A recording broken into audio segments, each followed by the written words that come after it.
E aí, irmãos e irmãs do Batatinha Comics, hoje eu vou falar com vocês de um baita gibi, mas um gibizaço mesmo. Você já deve ter visto pela thumbnail, mas eu vou falar de Pulp, de Ed Brubaker e Sean Phillips.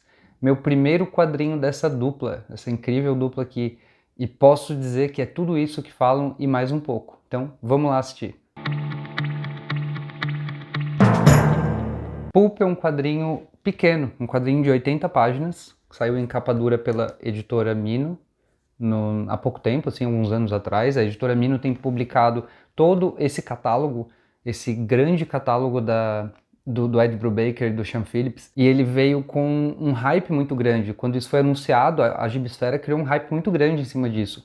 E aí eu fiquei meio, será que é tudo isso mesmo? Tendo lido apenas este volume aqui e falando somente do hype deste volume, eu posso dizer que sim, é tudo isso, vale muito a pena. Eu adorei essa história, adorei mesmo. Sobre o que é, antes de falar os meus pensamentos aí. A gente vai acompanhar esse cara aqui, o Max. Ele é um ex-cowboy. A história se passa em 1939, na aurora da Segunda Guerra Mundial, e a gente acompanha os anos de crepúsculo, na verdade nem os anos, né? Os dias de crepúsculo do Max, um cowboy do Velho Oeste. Ele foi um cowboy ali por volta de 1890 a 1899, aquela década de 1890, já na finaleira, digamos assim, do Velho Oeste. E aqui a história se passa em Nova York, um lugar muito mais civilizado, muito mais avançado, já em 1939, né? Mais de 45 anos depois do auge dele como fora da lei. E hoje ele vive de pouca coisa, assim, ele nunca teve sucesso na vida depois de ter escapado das mãos da lei. Ele nunca foi pego pela agência Pinkerton, que caçava fora da lei naquela época. E ele vive hoje contando histórias do passado, disfarçadas de aventuras de ficção.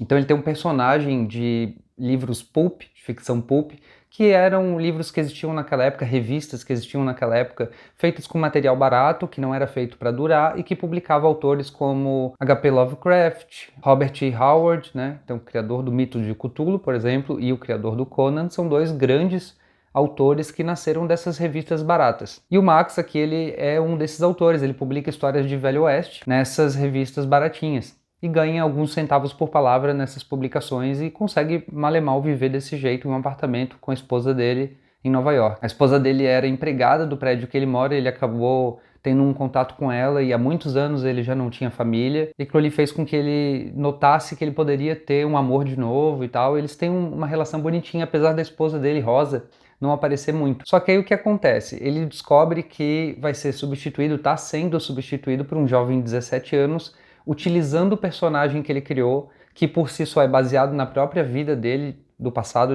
lá da época do Velho Oeste, e que ele está cada vez mais obsoleto. Está lá nos seus 70 anos de idade e já não serve mais para fazer quase nada. E ele está num dia muito ruim, assim, e ele acaba presenciando um ato de maldade na rua.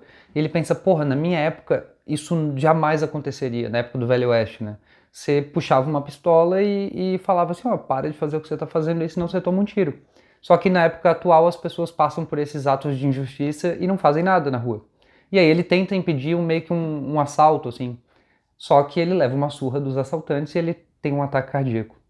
E esse ataque cardíaco é o ponto-chave dessa trama que vai fazer com que ele perceba que ele tem que fazer alguma coisa, principalmente para deixar alguma coisa para a esposa dele. Ele não liga mais para si próprio. Ele já está com 70 e poucos anos, se ele morrer não vai fazer diferença para ninguém, exceto que a Rosa, a esposa dele, vai ficar completamente desamparada, nunca vai ter realizado o sonho dela de ter uma casinha no Queens. E aí ele pensa, o que eu posso fazer para resolver isso? E volta o passado dele, de fora da lei, de bandido, e ele começa a pensar num grande assalto, começa a armar um assalto. A partir daí, a história vai envolver a ascensão do nazismo, isso é 1939, então os nazistas já estavam lá nos Estados Unidos, no caso aqui em Nova York, angariando fundos para enviar para a Alemanha, para o Partido Nazista, e eles vão ser peça central aqui da história. E eu não vou falar muito porque a história tem 80 páginas, então falar mais do que isso vai revelar mais do que eu deveria. Só digo que é muito interessante, vai ter personagens do passado dele retornando no presente e trazendo à tona coisas do que ficaram lá na época do Velho Oeste e agora ele precisa lidar com isso de novo. E tudo isso completamente amarradinho de uma forma perfeita pelo Ed Brubaker e o Sean Phillips. Aqui eles mostram como eles têm um domínio da narrativa gráfica. É absurdo isso aqui. Você lê essas 80 páginas voando, já dá vontade de ler de novo depois que você termina, e você percebe como o roteiro é tão bem escrito, tão dinâmico, tão sutil, mas ao mesmo tempo tão cru, tão visceral.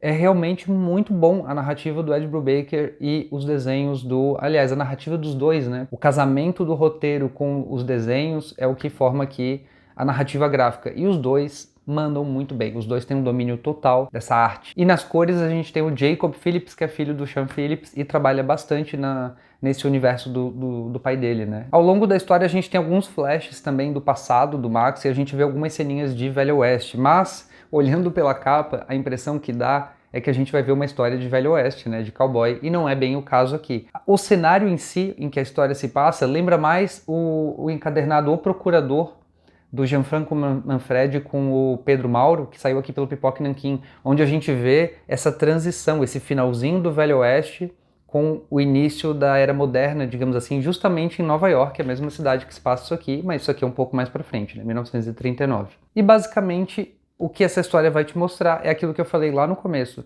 os dias de crepúsculo de um cowboy na aurora da Segunda Guerra Mundial. Esses dois elementos tão diferentes entre si vão entrar em conflito nessa história aqui, e para mim funcionou muito bem. Toda a construção e tudo que é entregue no final vale a pena. Vale mesmo, o hype é real. Eu consegui isso aqui bem baratinho na promoção da Amazon, eu ganhei na roleta um cupom de R$10, estava custando R$38 na promoção, me saiu por R$28 frete grátis na Amazon.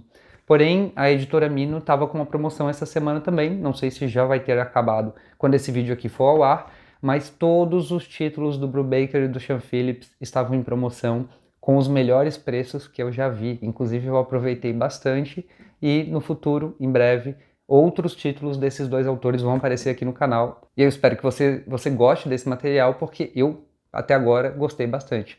Quais outros títulos do Brubaker e do Sean Phillips você recomenda que eu leia e você gostaria de ver aqui no canal? Diz aí nos comentários para mim. Obrigado por ter assistido até aqui, espero que você tenha gostado e leia, vale muito a pena. Isso aqui já foi agora uma das melhores leituras que eu fiz esse ano. Aliás, esse ano eu só tô lendo coisa boa, tá? Tá incrível. Tô com medo de pegar um gibi ruim pra ler agora, eu acho que não vou fazer isso. Vou pegar só gibi que eu acho que vai ser bom, pra não quebrar essa minha linha de leitura boa aí que tá acontecendo. Se você não se inscreveu no canal lá no começo, se inscreve agora, por favor, que me ajuda bastante. Deixa sua curtida e deixa um comentário aí embaixo. Valeu!